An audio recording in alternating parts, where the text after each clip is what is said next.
If your Google Ads is not bringing enough phone calls, that means you could be making expensive mistakes. In this video, I'll go over the most common errors that can drive up the costs and show you how to optimize your campaigns for better ROI. So let's get started. So guys, we're in our Google Ads dashboard, and if you're a towing business and if you want to know whether you are overpaying to Google Ads to get phone calls to your towing business, in this video I'm going to go over some of the mistakes you might be making and you are overpaying for your phone calls while running Google Ads. So this is one of the example account that I'm managing, and this is a local service business account, and their goal is to receive phone calls like towing service businesses. So as you can see, for the last 30 days, we've generated 161 phone calls. This is the phone call number we're getting mostly from call extensions or directly from ads. And these are the number of conversions overall. So it can include the phone calls directly from ads, or it can include phone calls happening from the website, or it can include form submissions as well. But the number of form submissions are very low. Overall, 90 to 95% of these conversions can track the number of phone calls. So the cost per conversion is around $28 and the conversion rate is around 32%. So in this video, I'm going to go over some of the mistakes you might be making and you are overpaying for cost per phone call while running Google Ads. The first thing is not using conversion tracking or not tracking conversions properly. So if you're going to go to goals and under conversions, you can see the summary and you can see all of the conversions you are tracking. So let's say these are submit lead forms, and this can be calls happening from call extensions, or this can also be phone call button clicks. So if you're going to go through there, these are phone call button clicks. So it can track phone calls happening directly from the website. Also, it can track phone calls happening from the ads. So you should set up your conversion tracking right from the start in order to accurately measure the performance of the keywords or the campaigns you're running. With that way, you can reduce the ad spend with the high spending keywords, or let's say high spending ad groups or campaigns if you have several campaigns running. And conversion tracking is key for that purpose. So you should set up conversion tracking right from the start and start measuring the phone calls so that after you have generated some data, you can focus more on the keywords, ad groups, or campaigns which are performing good and reduce the budget from the lower performing keywords, ad groups, or campaigns. So conversion tracking is one of the first things you need to pay attention to when running Google Ads. A quick reminder, if you want my free video on how I doubled my phone calls using 2 key strategies in Google Ads, you can click the link in the description below and I'll send it to you right away. And the next thing is to use correct bid strategy. So you're running Google Ads and your bid strategy can also affect how much you're gonna pay cost per phone call. So if you're gonna go to campaigns, for example, click on campaigns, and these are the campaigns we're running. And if you're gonna scroll to the right, we can see most of the bid strategies we're running are manual CPC, and some of the strategies are maximize conversions with target CPA. I'm running them as a test, but most of them are manual CPC. So the point is you should be running the correct bid strategy. So if you're gonna run, for example, maximize conversion can attract very high cost per click sometimes. So depending on your industry, you can run manual CPC or maximize conversions, but maximize conversions after you have generated some data, you can limit that by running target CPA. So let's say you want to receive cost per conversion with no more than $30. You can put the limit of $30 and you can run maximize conversion strategy with target CPA, but you should have enough data for that. So before that, you should be running maximize conversions. But firstly, I would suggest you to run manual CPC. And with manual CPC, you can give different cost per click limits for different keywords.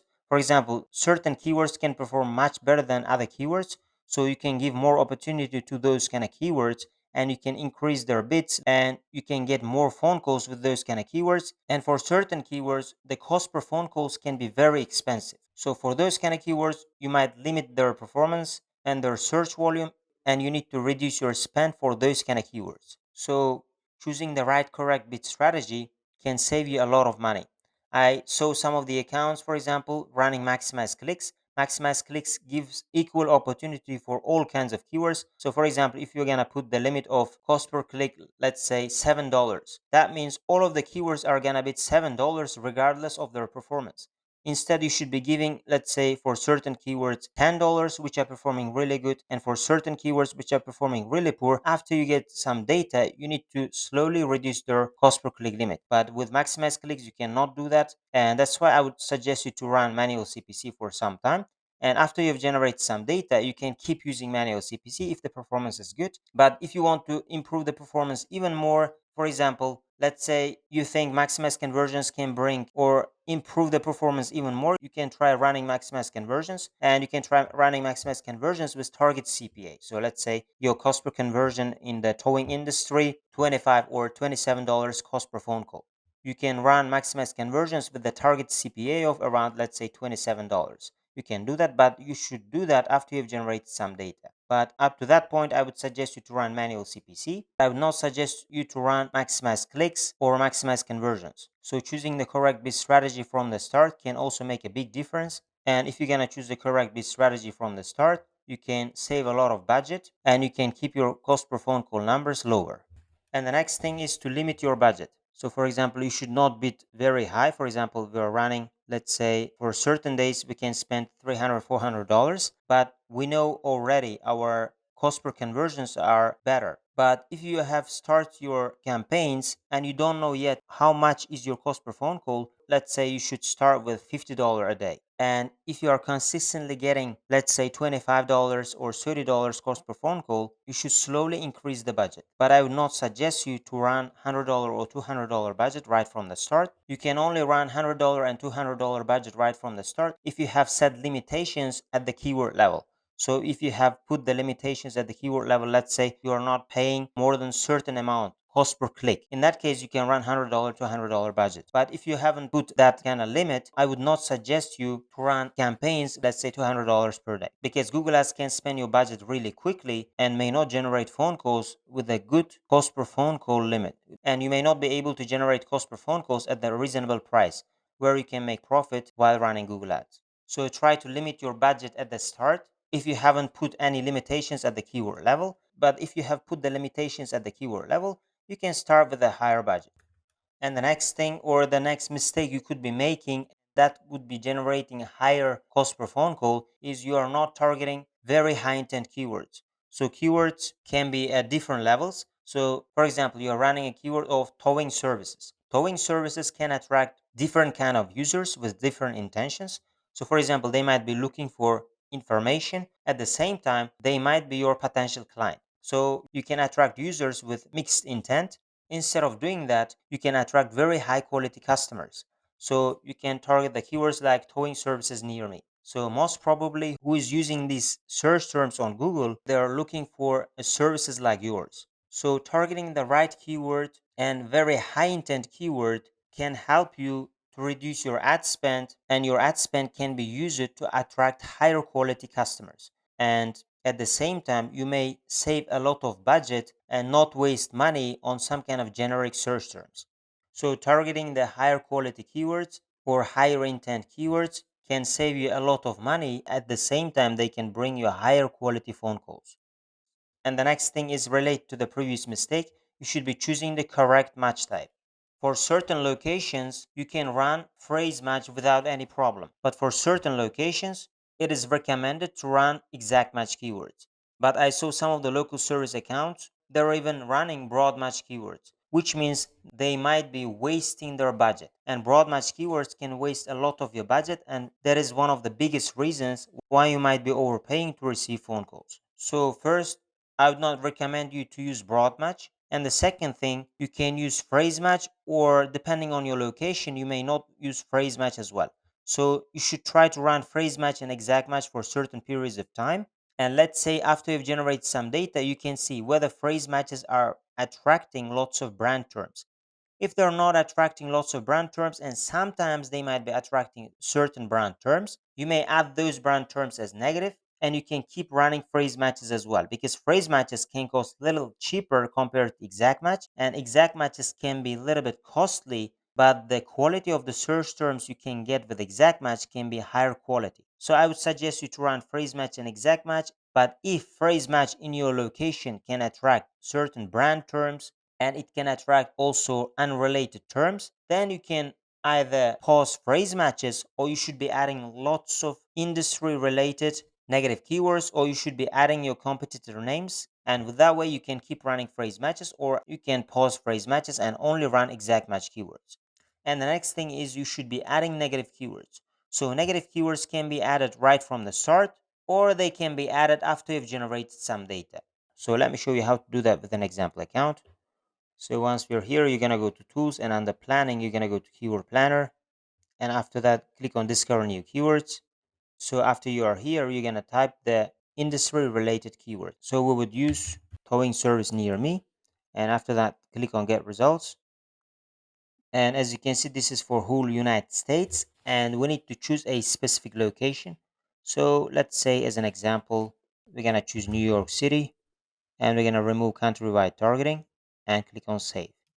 And the numbers can be slightly different for different locations. And let's say for this location, we have 1,000 keyword ideas available. And from those, we need to extract brand terms or unrelated terms. We're going to go to brand or non-brand. But if you are not seeing that, you can just click on this refine keywords and just go to brand or non-brand. And we're going to exclude them all. And we're going to add them back. So let's say we're going to choose other brands. They're all included. And service, we're going to exclude them. They may be service names, and also others. They may also include brand terms, but they may not also include brand terms, but we're going to still include others. And as you can see, 111 keyword ideas available, and you need to go through these keywords, so that you need to make sure that you are not including any of your target keywords. So out of 111 keywords, let's say 90 of them can include your brand terms or competitive terms. You can get those terms right from the start and add them as a negative keyword before you launch your campaigns. And that can help you to save some money if you're gonna get clicks from some of those users who are using these search terms. So you can add those negative keywords right from the start before launching your campaigns. And what are you gonna do after you launch your campaigns? So let's say after you've launched your campaign and your campaigns are running for a while, and then you can start going to your search terms and add negative keywords from there. So you're gonna go to insights and reports, you're gonna go to search terms, and let's say for the last 1 day, 2 day, or 7 days, 2 weeks, you can see the data, and you can go through the search terms report, and you can start adding competitive terms or unrelated terms as negative keywords. So with that way, you can keep cleaning your search terms, and in the future, you will make sure that you won't receive those kind of terms. So that's what you need to do in order to save some money and not to get unrelated clicks in the future. And these are about negative keywords. And the next mistake you might be making is not using location targeting correctly. So location targeting can be targeting that exact specific location as a campaign level, or you might be targeting people who has shown interest in that location as well. That means, if you can think about it, people who has shown interest in that location may not be located in that specific location. So for example, we're showing interest in New York, but we might not be located in New York. So you should exclude people like those, and you should target only people who are actually located in that location. So that might be mistakes for some of the accounts, and I would suggest you just go to your campaign settings, and in the location targeting settings, just choose the people who are located in that actual location. And the next thing is running ads 24/7. So let's say you can get phone calls at certain hours of the day. Let's say you are going to work from 9 to 5, and you can receive phone calls from 9 to 5. After 5 p.m., you cannot answer the phones, or the quality of the answering might be lower. You may miss some calls. You may not be able to answer the phone calls. So in that case, I would suggest you to run ads at certain hours of the day. So from 9 a.m. to 5 p.m. And you can turn off your ads, and you can have the highest efficiency. Or even, let's say you may not be able to answer from 9 a.m. to 5 p.m. Let's say you can only answer phone calls in the mornings. So from 9 a.m., let's say, till 11 a.m. You can do that as well. Whenever you can answer the phone calls, you can do that. And the rest of the times, your ads can run without phone call number shown. So you can turn off your call extensions, but keep running your ads. So people can see your ads, but without call extensions. You can schedule your call extensions in the mornings only, but your ads will be visible throughout the day. So they can visit your website and they can submit the form. So let's say they won't call to your website, but they will just submit the form. Whenever you are not available, whenever you cannot answer the phone calls, they can just submit the forms. You can go through those options. Depending on your availability, you can show your ads, or depending on your availability, you can only receive phone calls at certain hours of the day, and you can get form submissions at the remaining hours. So this can also affect the cost per phone call you're getting from Google Ads. And the last thing in our list is using one ad group for each and every keyword. So let's say here we have 1,000 keyword ideas. This is showing only brand terms. Let's say we have 1,000 keyword ideas, and if we're going to include all of them, and we have removed the filter, and as you can see, we have 1,000 keyword ideas. And for those 1,000 keyword ideas, we can create different ad groups for different keyword types. So depending on the keyword nature, we can create different keyword types. So for example, towing service near me is a generic keyword, right? So we can create one ad group for those kind of keywords. So towing service near me, tow truck near me, towing near me, we can create one ad group from these keywords. And we can create another ad group with location specific names. So another ad group can say tow truck in New York, towing in New York. So that would be another ad group. And this would be, let's say, generic ad group, and that would be like location specific different ad group. So let's say we have 1,000 keyword ideas available here. As you can see, depending on the keyword nature, we can create different ad groups. And once we've created different ad groups, we can create different ads, and we can create different landing pages. And that can increase the relevancy, and that can also increase the quality score. And once our relevancy is higher, people who is visiting our website or clicking our ads, there will be higher chance that they will find more relevancy with our ads, and it can even increase the conversion rate, and the cost overall can be much lower because it can also improve the quality score.